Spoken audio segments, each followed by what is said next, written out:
Students, welcome back to lesson is motion and measurement of distances part 2. Topics to be covered in this lesson: motion and rest, motion and types of motion. Let us we have to discuss about the motion and rest.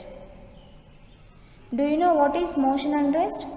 In before we have to discuss about the what are the moving objects and what are the stationary objects.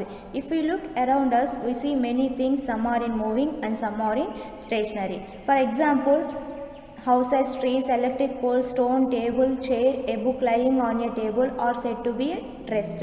And another one, people walking and birds flying and the vehicles moving in a road. So these are in motion.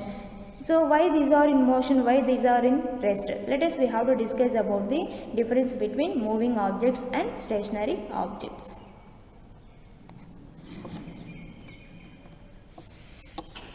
So see this image, in left image moving objects, in right image stationary objects.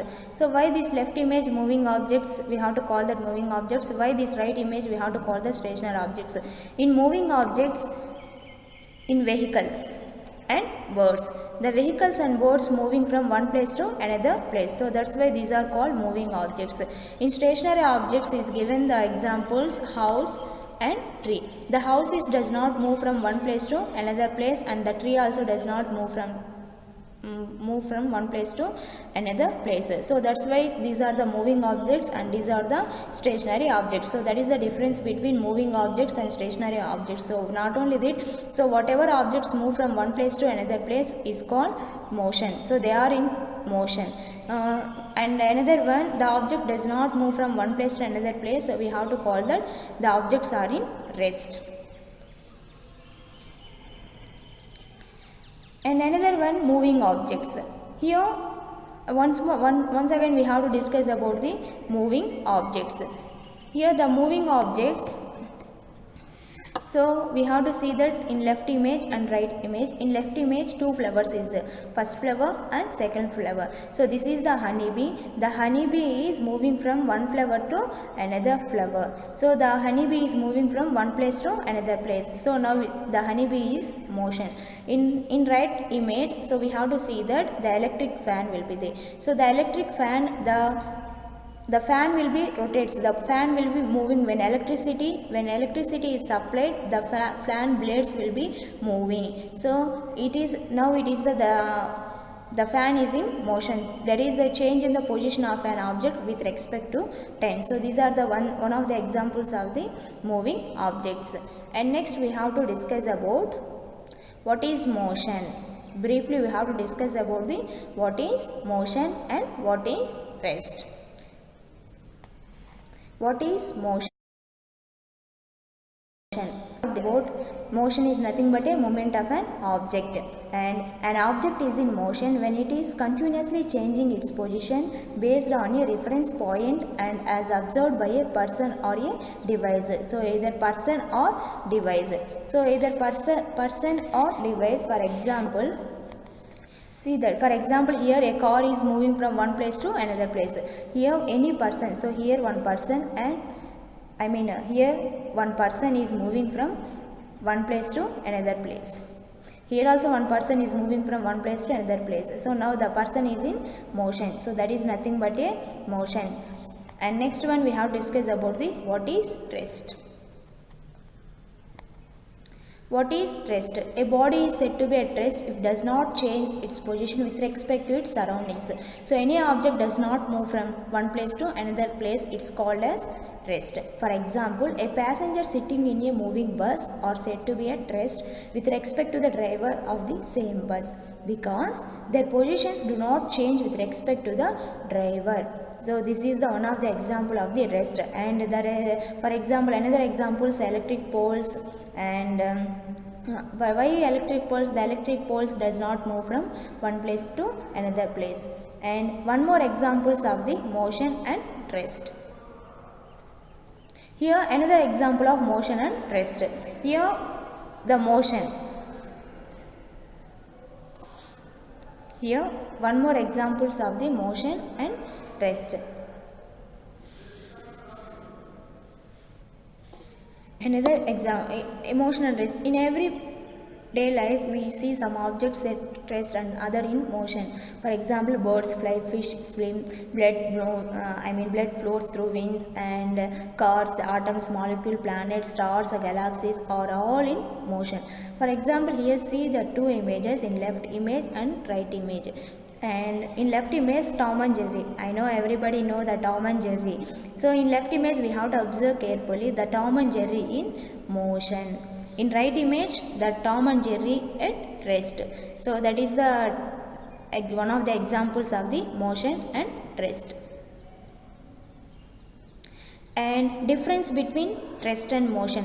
What is the difference between rest and motion? Now only we have to discuss, we have to I will explain so many examples of rest and motion. I hope you all understood that rest and motion. And another one, what is the difference between rest and motion? A body is said to be at rest if its position does not change with respect to a fixed point in its surroundings. For example, a book lying on a table,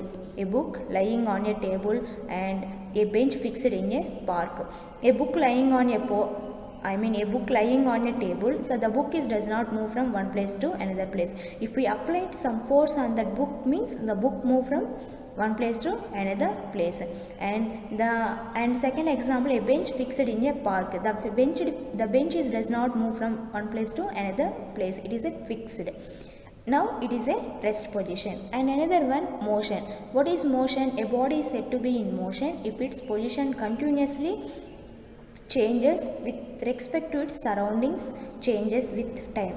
For example, a flying bird, the bird flying from one place to another place. A boy playing football, the boy playing football from one place to another place.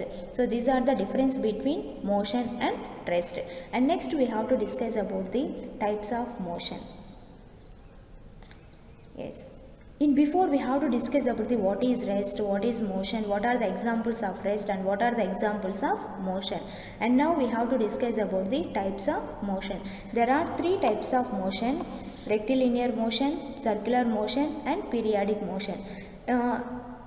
So many different types of motions will be there, but in higher classes we have to discuss about the so many types of motion, but in this class we have to discuss about the only three types of motion. So what are these? Rectilinear motion, circular motion and periodic motion. Let us we have to discuss about the what is rectilinear motion and what is circular motion and what is periodic motion.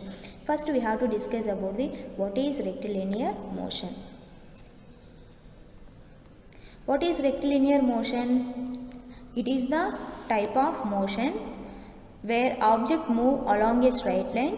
For example, march fast of soldier in a parade. See this image, the march fast soldiers is in a parade. So whatever object, any object is moving along a straight path. So is known as the rectilinear motion. For example, a vehicle is moving along a straight road. So is also one of the good examples of the rectilinear motion. And next we have to discuss about the circular motion. What is circular motion? Circular motion, it is the motion of an object that keeps a constant distance from a point. For example, hands of a clock. So here it is a fixed point. So the needle is moving in a circular motion, like that. The needle is moving in a circular motion. So we have to call that circular motion. And another example, oscillation of a simple pendulum. But in higher class we have to discuss about the simple pendulum. What is the oscillation? So whatever objects is moving in a circular path, we have to call that circular motion. And next we have to discuss about the periodic motion. Periodic motion. So what is the periodic motion? It is the one of the type of motion in which the object repeats its motion after some time. For example, motion of a child on swing. So see this image, the motion of a child is moving from initial to final, final to initial to final. So here the child is moving like this type of motion. We have to call that periodic motion. So these are the three types of motion: rectilinear, circular and periodic motion. And I hope you all understood what is motion and rest, and what are the three types, different types of motion. And next we have to summarize the what we have to learn in this lesson. What we have to learn in this lesson, let us summarize what we have to learn in this lesson. The modern modes of transport used measurement now means comparing an unknown quantity with a known quantity. In early days of units of measurements include the length of a foot, width of a hand and the distance of a step. Units of measurement: measuring length, how to measure the length of any object, and motion and rest, difference between motion and rest. And there are three types of motion. What are the? Rectilinear motion, periodic motion and circular motion. So I hope you all understood about the motion and measurement of distances. Okay, so I learned that different, we have to examine, we have to understood that lesson, means it will be easily, you know, that we have to learn that content. If you observe in our surroundings, so everything is there in related to this topic. Once we have to observe. Hari Om. Hari Om. Thank you.